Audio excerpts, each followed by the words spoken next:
Warta Musik Indonesia.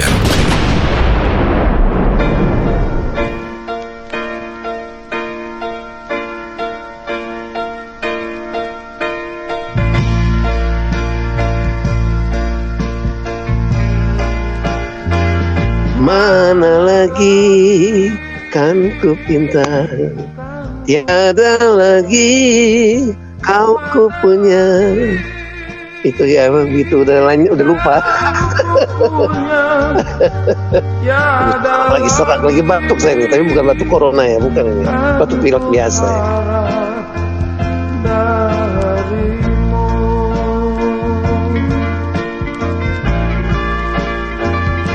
Ya pastilah dia lagi imajinasi, dan dia juga pernah ngalamin kehilangan pacar mungkin. Saat itu kita kan lagi remaja banget, itu umur 19-20 saya waktu itu. Jadi dia juga masih 20-an ya. Ini punya kisah sendiri, dan saat itu juga ya mungkin remaja-remaja lain banyak ada cinta-cinta remaja waktu itu ya. Jadi mungkin dapat inspirasi ya dari itu kisah dia sendiri dan kisah-kisah remaja pada umumnya gitu.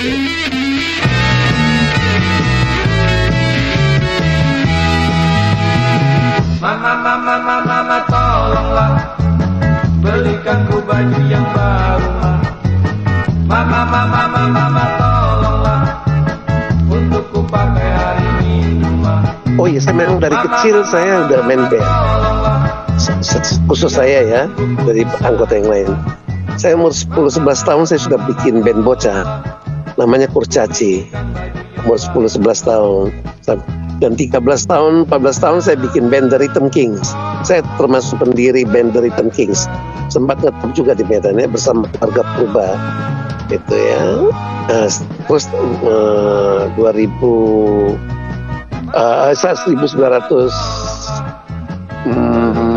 apa itu? 1968 ya. Saya masih umur 18 tahun. Gitu, mendirikan The Messies. Dan 4 tahun kemudian tahun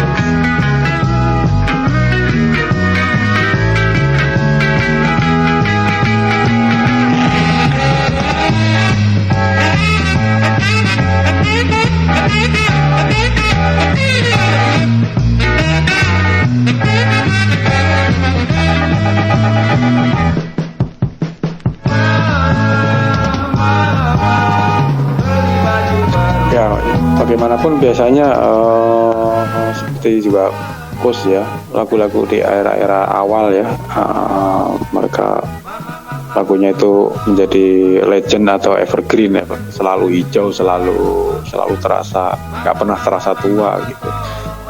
Mungkin saya kira semua orang tahu, kalau kita mau generalisir, semua orang tahu lagu Ayah itu ya.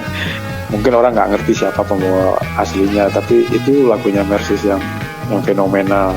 Kemudian Usah Kau Harap Lagi, kemudian Hidup yang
keluar dari ruangan gedungnya Ramako, kami ketemu dengan asistennya Purnama Records. Kan yang rekam kami pertama itu Purnama. Saat itu Purnama bukan produser, dia distributor dari Ramako. Jadi dia lihat, asistennya lihat kami, namanya Aon ya, lihat kami. Kalian dari mana ini, rambut gondrong-gondrong semua kan tanya. Masih anak band lah, kira dia di studio rekaman lagi, dia udah feeling ini anak band ini. Kalian dari mana ini? Kita bilang dari Medan. Oh, band nih? Iya. Terus gimana cari dengan ini Ramako? Enggak, ditolak kita gitu. Oh iya, mau ditolak, nggak tahu alasannya apa, nggak jelas. Ya udah nih, kalian gimana tinggal katanya. Ya, kami di Tomang. Nah, nanti saya kenalkan dengan ini deh, Purnama Record itu waktu itu sebagai distributor, itu bos saya katanya. Coba nanti kapan kalian latihan, kami datang katanya. Ya udah janji, minggu depan kami latihan, dia datang. Debut grup musik legendaris asal Medan, Indonesia, The Mercies, memasuki usia 48 tahun pada tahun 2020. Nah, saat itu juga bos Purnama namanya Wayanto Gumilang, itu panggilannya Awi. Langsung oke, lihat kita latihan itu, dia langsung oke, setuju, dia mau rekam kita. Dan pertama kali jadi produser itu ya The Mercies. Dia tadinya hanya distributor, pengedar album-album Ramako, Demita, Irama. Nah udah, kita rekaman. Album The Mercies volume 1 yang mulai dilepas komersial pada tahun 1972 membawa grup musik beranggota 4 anak muda Medan ini menjadi legenda dalam perjalanan musik Indonesia. Kisah dimulai dari lagu Tiada Lagi, album yang di dalamnya memuat lagu yang tercipta dari kesendirian Charles Hutagalung personil yang bergabung belakangan ini. Menurut pengamat Manunggal Kawardaya, menjadikan The Mercies menjadi satu dari The Big Five bersama dengan Kus Plus, Panbers, The Lloyds, dan Favorites Group. Mengapa harus bersedih? Hidupku hanya untukmu.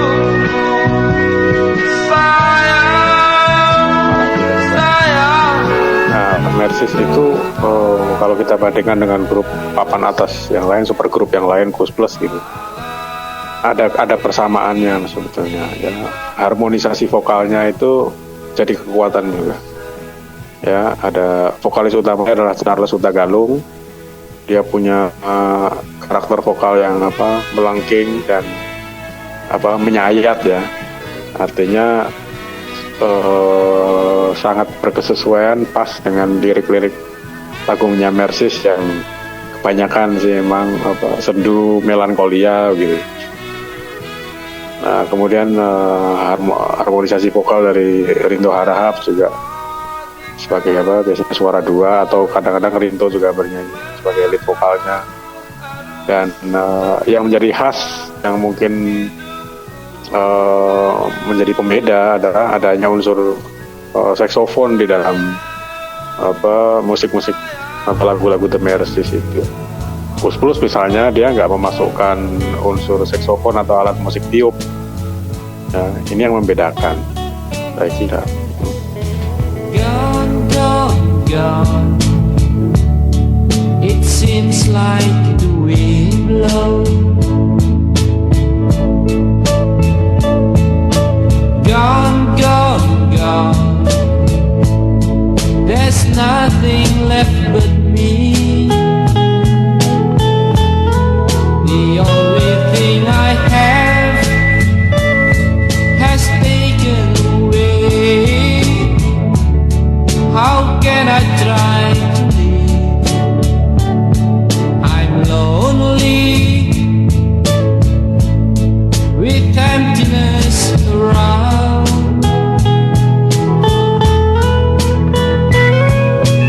Every day I'm thinking of you, girl. 5 dekade kemudian, Reynold Panggabean, sang drummer, satu dari dua The Living Legend The Mercies, menceritakan ulang kisah itu. Saat itu kita band ketiga yang rekam di Indonesia, band ya, dalam bentuk band vokal gitu ya. Pertama Kus Plus, kedua Panbers, dan kita ketiga. Begitu album kita keluar, alhamdulillah nggak disangka-sangka baru pertama kali kejadian, kita itu 10 lagu ya, hampir 10 lagu itu masuk hits di radio.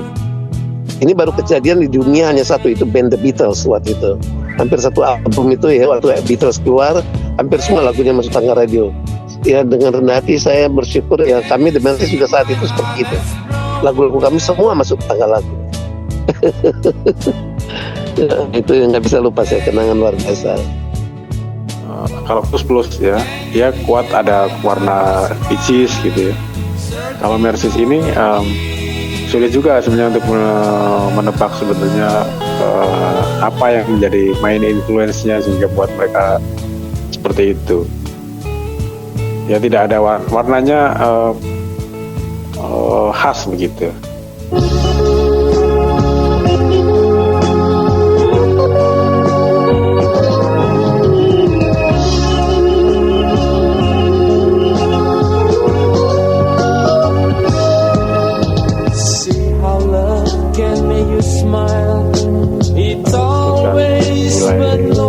Mercies adalah mereka kerap juga manggung di kawasan ya, di region walaupun di Malaysia, Singapura begitu. Ini Kus Plus saja, Kus Plus tidak melakukan itu atau tidak mendapatkan undangan ke sana gitu. Untuk konteks saat itu ya, salah satu tolok ukur kehebatan band itu ketika dia bisa membawakan lagu berbahasa Inggris ya. Tapi Mercies punya setidaknya satu album internasional repertoire itu judulnya, dan lirik-liriknya murni berbahasa Inggris. Kus Plus juga mengeluarkan ya Another Song for You judulnya. Dan kalau kita tarik persamaannya ya, dedengkot atau leader dari Mercies maupun Kus Plus ya, itu sama-sama punya penguasaan bahasa ya, grammar maupun pronunciation, pengucapan yang baik. Itu Tony Kuswoyo dia terdidik sastra Inggris ya. Dan di dalam Mercies komposer utamanya Rinto Harahap, dan lirik-lirik lagu dalam bahasa Inggrisnya banyak dinyanyikan oleh Rinto dan dengan pembawaan yang sangat baik gitu. Itu saya kira menjadi plusnya gitu.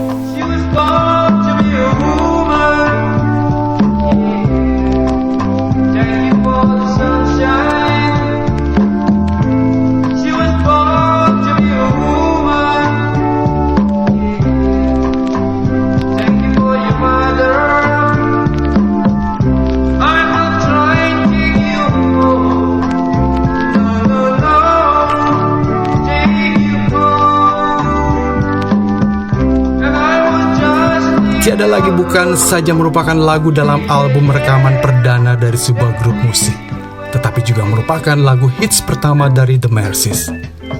Pertama kali direkam di Radio Republik Indonesia RRI Medan di tahun 70-an, sepulang grup dari Malaysia, Kenang Reynold Penggabean. RRI di Medan, ya kami pertama sekali melakukan rekaman musik. Rekaman musik itu di studio rekaman Radio Republik Indonesia Stasiun Medan. Itu kalau nggak salah tahun 1969 atau 1970 ya. Dan di situ kami rekaman beberapa lagu kami, dan kami belum ke Jakarta itu ya. Itu yang saya ingat sekali saya. The Mercies diminta langsung oleh RRI Medan untuk bermain di panggung hiburan, dan lagu Tiada Lagi direkam untuk disiarkan secara on-air pertama kalinya diperdengarkan di kota ini. Lagu Tiada Lagi mendapat sambutan luar biasa dari pendengar radio RRI yang mampu menjangkau frekuensi sampai ke negara semenanjung Malayu. Hal itu dibuktikan dengan banyaknya pesanan lagu Tiada Lagi yang tidak pernah henti setiap hari mengudara. Fase yang menentukan dari perjalanan grup dimulai ketika mereka hijrah ke Jakarta. Warta Musik Indonesia.